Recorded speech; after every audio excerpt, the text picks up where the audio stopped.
Supreme court کا تفصیلی فیصلہ آیا کل 9 مئی کو. جس طرح مجھے وہاں سے اغوا کیا اسلام آباد ہائی کورٹ کے اندر جب میں رجسٹری میں بیٹھا ہوا تھا, تو جس طرح مجھے اغوا کیا گیا کمانڈو ایکشن میں, سپریم کورٹ کا تفصیلی فیصلہ آیا اور اس میں 2 چیزیں واضح ہو گئیں کہ ایک کہ یہ غیر قانونی تھا اور غیر آئینی تھا.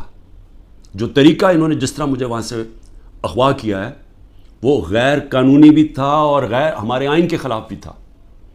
اور یہ بھی اس میں آیا سپریم کورٹ کے فیصلے میں کہ جب میں چیف جسٹس صاحب کے سامنے پیش ہوا تو پہلی دفعہ مجھے پتہ چلا کہ کیا ہوا ملک کے اندر. توڑ پھوڑ ہوئی, آگ لگی, کتنے بڑے احتجاج ہوئے. مجھے تو کوئی اندازہ ہی نہیں تھا کیونکہ مجھے تو انہوں نے نظر بند کیا ہوا تھا. تو یہ بھی چیز واضح ہو گئی کیونکہ میرے اوپر کیسز پہ کیسز کیے جا رہے ہیں, پتہ نہیں کتنے 30-40 کیس کر چکے ہیں اب تک, کہ یہ میری ایما پہ سب کچھ ہوا ہے, یہ جو توڑ پھوڑ ہوئی ہے, یہ جو جلایا گیا اور جو احتجاج ہوئے. تو میں آج یہ سب سے پہلے یہ کہنا چاہتا ہوں کہ اب اگر جو ملک کی سب سے بڑی عدالت کا فیصلہ آ گیا ہے کہ یہ غیر آئینی اور غیر قانونی طور پہ مجھے وہاں سے جس طریقے سے مجھے وہاں سے پکڑ کے لے کے گئے ہیں, جس طریقے سے انہوں نے شیشے توڑے رجسٹری آفس کے, وہاں کے سٹاف کو ڈنڈے مارے, ان کی کمپیوٹر اور اکوپمنٹ کو توڑا, میرے لوگوں کو جو گارڈز تھے ان کو مارا, وکیلوں کو مارا, مجھے سر پہ ڈنڈا لگا, اور پھر جس طرح ایک دہشت گرد اور مجرم کی طرح وہ جو کہ ملک کی سب سے بڑی پارٹی کا سربراہ ہے, ساری دنیا نے وہ پھر دیکھا جس طرح مجھے انہوں نے وہاں سے پکڑ کے لے کے گئے.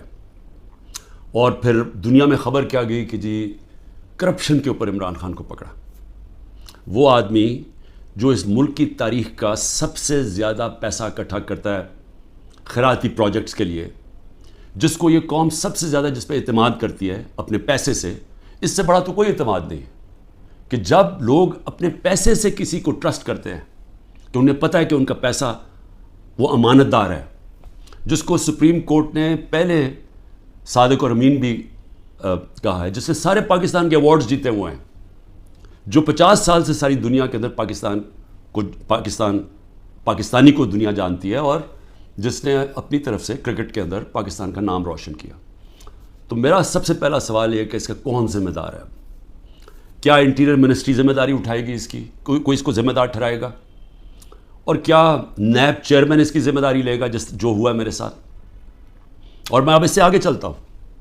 جب مجھے یہ جس طرح اٹھایا گیا اور اب ثابت ہو گیا کہ یہ اس ملک کے آئین اور قانون کے خلاف تھا, تو کیا ہماری پارٹی کو یہ حق نہیں تھا پرامن احتجاج کرنے کا؟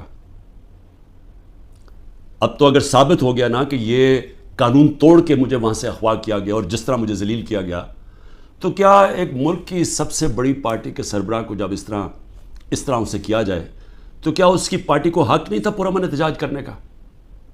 اور یہ میں پھر واضح کر دوں, آئین ہمیں کہیں جگہ پہ روکتا نہیں ہے پرامن احتجاج سے, کہ جی کنٹونمنٹ میں احتجاج ہو یا جہاں بھی ہو, ہم کہیں بھی احتجاج کر سکتے ہیں. یہ ہمیں آئین ہمیں حق دیتا ہے.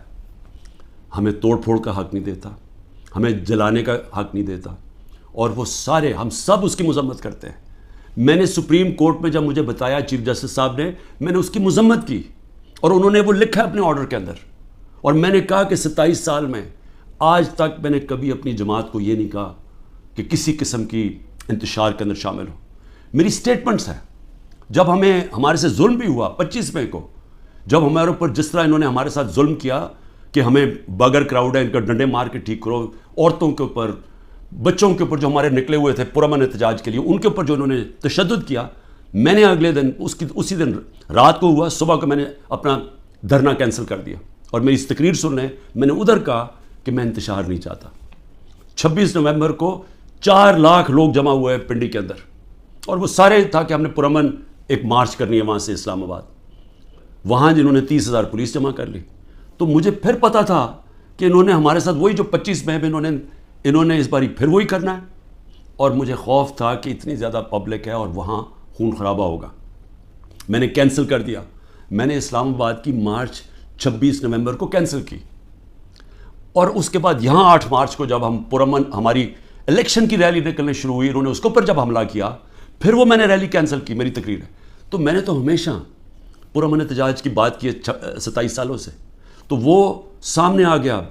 سپریم کورٹ کی ججمنٹ بھی ہے کہ مجھے تو جب پہلی دفعہ پتہ چلا میں نے تب کہا, مذمت کی. اور اس کے علاوہ اب یہ جو ہمارے لوگوں کا احتجاج ہے اس کو غداری کہہ دیا گیا ہے, یا ملک سے غداری ہوئی ہے. اب میرا سوال یہ ہے کہ غداری کس نے کی؟ کیا ڈنڈے مار کے ایک پارٹی کے سربراہ کو اور اس کے لوگوں کو مار کے اور غیر قانونی طور پہ اغوا کرو اور پھر ہم سمجھیں کہ جی وہ بھیڑ بکریوں کی طرح چپ کر کے بیٹھ جائے گی پارٹی؟ وہ احتجاج بھی نہیں کر سکتی. وہ احتجاج کرے تو وہ غداری ہوگی اب, اور ان کو ساروں کو جیلوں میں 48 گھنٹے میں 10,000 لوگوں کو جیلوں میں ڈالا. سینئر لیڈرشپ ساری جیل میں, ابھی ساری انڈر گراؤنڈ ہے.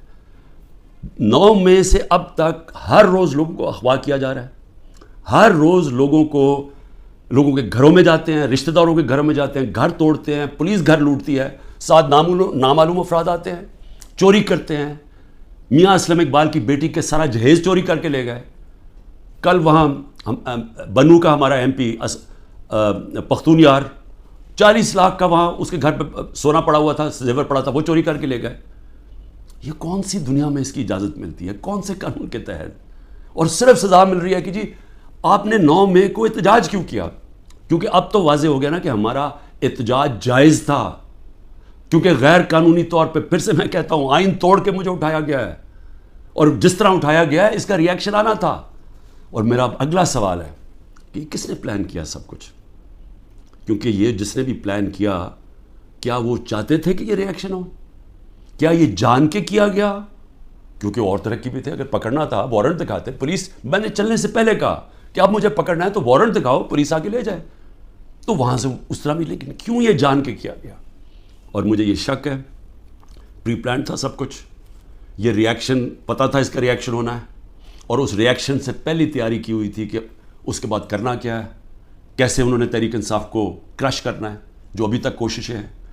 اور پھر ابھی تک میں آخری 2 سوال پوچھتا ہوں کہ ابھی تک کیوں نہیں انڈیپینڈنٹ انویسٹیگیشن ہوئی کہ جو یہ کور کمانڈر کا گھر جلایا گیا ہے اس کے پیچھے کون تھا؟ کیوں نہیں انڈیپینڈنٹ انویسٹیگیشن؟ کیونکہ یہ کوئی نہیں ہوتا کہ جی آپ ہی فیصلہ کریں کس نے کیا اور آپ ہی پکڑ کے ان کو سزائیں دے دیں. یہ جج, جوری, ایکسیکیوشنر دنیا کے کسی قانون میں نہیں ہوتا. تو کوئی انڈیپینڈنٹ انویسٹیگیشن نہیں ہوئی. ہم ڈیمانڈ کرتے ہیں انڈیپینڈنٹ انویسٹیگیشن ہو. انشاءاللہ ہم ثبوت دیں گے کہ اس کے اندر لوگ گھسائے ہوئے تھے, ایمبیڈ کیے ہوئے تھے لوگ. جس طرح میرے گھر کے باہر پلان بنا ہوا تھا کہ انہوں نے پولیس کے دونوں, اسلام آباد آئی جی نے لوگ تیار کیے ہوئے تھے, پولیس والے چند تھے, یہاں لاہور کے آئی جی نے پلان کیا ہوا تھا, اور انہوں نے مل کے یہاں سے گولی چلانی تھی پولیس کے اوپر, انہوں نے پھر پورا اٹیک کرنا تھا واپس. یہ سارا پلان بنا ہوا تھا جو میں نے 22 مارچ کو پبلک کو پہلے بتا دیا. تو یہ بھی ایمبیڈ کیے ہوئے تھے, لوگوں کو اندر گھسایا ہوا تھا ہمارے, کیونکہ ہر جگہ سے, کیونکہ میں نے جب بعد میں پوچھتا گیا کہ یہ ہوا کیا ہے, ہر جگہ سے ایک آئی کہ جی لوگ تھے, کئی لوگ اندر گھسے ہوئے تھے, وہ اشتعال دلوا رہے تھے لوگوں کو. اور پھر ہر جگہ سے ایک چیز آئی کہ جی یہ جو ریڈیو پاکستان جلا, یہ کوئی ماچس کی تیلی سے تو نہیں جلا. جو میاں والی کے اندر جہاز چوک جو سب کو فخر کرتے تھے, وہ سیبر جو لگا ہوا ہے میاں والی میں, اس کو کس نے جلایا؟ ایلومینیم کیسے جل سکتا ہے ماچس سے؟ کوئی پلان ہی تھا نا. تو چلیں ہم غلط ہو سکتے ہیں, لیکن انڈیپینڈنٹ انویسٹیگیشن تو ہونا چاہیے نا اس کا. وہ کیوں نہیں ہو رہا؟ اور مجھے افسوس ہے کہ جو فضا بنائی ہوئی ہے کہ غدار پوری پارٹی کو غدار بنایا ہوا ہے, اس فضا کے اندر یہ نہیں ہونے لگا. یہ جو اس وقت جنگل کا قانون پاکستان میں ہے, یہ نہیں ہوگا. اور دوسری چیز میں سوال پوچھتا ہوں آج کہ جو 25 لوگوں کو شہید کیا گیا, جس میں سے 16 ہمارے پاس ایڈریسز ہیں, باقی 9 غائب ہیں, کیونکہ ہمیں خوف ہے کہ اس طرح یہاں اس وقت خوف پھیلایا ہوا ہے, جو یہ جو ظلم کا نظام بنا ہوا ہے, اس کے اندر وہ پولیس پہنچ جاتی ہے. یہ 16 کا بھی بڑے مشکل سے ڈر کے ان کے رشتہ داروں نے بتایا, ان کے نام دیے ہیں, پتہ دیے ہیں, جو 16 لوگ شہید کیے گئے ہیں. اس کے علاوہ جو 3 لوگ, پہلے میں 2 سمجھ 3 لوگوں کی ٹانگیں ضائع ہو گئی ہیں, ٹانگیں کٹ گئی گولیاں لگ کے. ایک پیرالائزڈ ہے, اس کی کمر میں گولی لگی ہے, وہ بستر پہ ہے. اور اس کے علاوہ 50 سے زیادہ لوگوں کو گولیاں لگی ہیں. اب میں یہ سوال پوچھتا ہوں, یہ کیا پاکستانی نہیں تھے؟ یہ انسان تھے نا, تو انسانوں کے تو حقوق ہوتے ہیں. تو آج ابھی بھی اب ختم ہوا ہے فرانس میں, ایک 17 سال کے ٹینیجر کو گولی ماری ہے پولیس نے, آگ لگ گئی سارے, 1000 سے زیادہ بلڈنگز اور گاڑیاں جل گئی فرانس میں. کیونکہ ایک انسان کی جان لی تھی فرانس کی پولیس نے. یہاں کوئی فکر ہی نہیں ہے, کوئی انویسٹیگیشن ہی نہیں ہے, سب نہتے تھے. کسی پولیس والے کو, کسی رینجر کو کوئی گولی نہیں لگی. اس کا مطلب یہاں سے تو کوئی فائرنگ نہیں تھی. تو کیا پہلے ایک غیر قانونی اور آئینی غیر آئینی چیز کی جاتی ہے جس کا ریئیکشن ہوتا ہے, پرامن احتجاج ہمارا آئین ہمیں حق دیتا ہے, تو کیوں ان کو ابھی تک انویسٹیگیشن نہیں ہوئی کہ یہ جو لوگ بیچارے نوجوان تھے, ان کے ماں باپ تھے, بیوی بچے تھے, ان کو جو گولیاں ماری گئیں کوئی نہیں پوچھے گا. ابھی تک تقریباً 2 مہینے ہونے والے ہیں, کوئی پوچھے گا نہیں کہ یہ بھی پاکستانی, ان کے بھی رائٹس ہیں, ان کے حقوق ہیں. تو اس کو بھی صرف ایک پوری فضا بنا کے کہ جی پاکستان کے اندر جو یہ ہوا ہے 9 مئی کو, اس کے اوپر ایک پوری پارٹی کے اوپر, اس کے اوپر ہر قسم کا تشدد کرو, ان کو دباؤ, ختم کرو. اور میں سمجھتا ہوں یہ پری پلان تھا, سب کچھ پہلے سے پلان بنا ہوا تھا. میں آخر میں یہ کہنا چاہتا ہوں کہ دیکھیں, میں پاکستان کی اب بات کر رہا ہوں, میں اپنی پارٹی کی بات نہیں کر رہا. یہ جو ظلم ہو رہا ہے ایک ملک کی سب سے بڑی پارٹی کو سازش کے تحت, کیونکہ الیکشن یہ پی ڈی ایم والے اب لڑ نہیں سکتے, ان سب کو خوف ہے کہ الیکشنز کے اندر انہوں نے ہار جانا ہے, تو یہ پوری سازش کا حصہ بنے ہوئے ہیں اور اسٹیبلشمنٹ کے ساتھ جان کے اسٹیبلشمنٹ کو ہمارے خلاف اور کر رہے ہیں, صرف اس لیے کہ یہ الیکشن میں پی ٹی آئی کو اسٹیبلشمنٹ ختم کرے, پی ٹی آئی کو, تاکہ یہ چور پھر سے الیکشن جیت کے آ جائیں. اور ان کا کوئی انٹرسٹ نہیں ہے پاکستان میں. 14 مہینے میں انہوں نے پاکستان کو ادھر کھڑا کیا ہے کہ جو آج اگر کل ہم نے آئی ایم ایف کے ساتھ اس لیے ڈیفالٹ سے بچانے کے لیے اپنے ملک کو تباہی سے بچانے کے لیے, حالانکہ ہمارے پر ہر قسم کا ظلم ہو رہا ہے, ہم نے اس کے باوجود ان کی سٹینڈ بائی ایگریمنٹ کے ساتھ اس لیے گئے ہیں کہ ہمارا ملک بچ جائے. ان کو کوئی فکر نہیں ہے کیونکہ ان کے سارے پیسے باہر پڑے ہیں.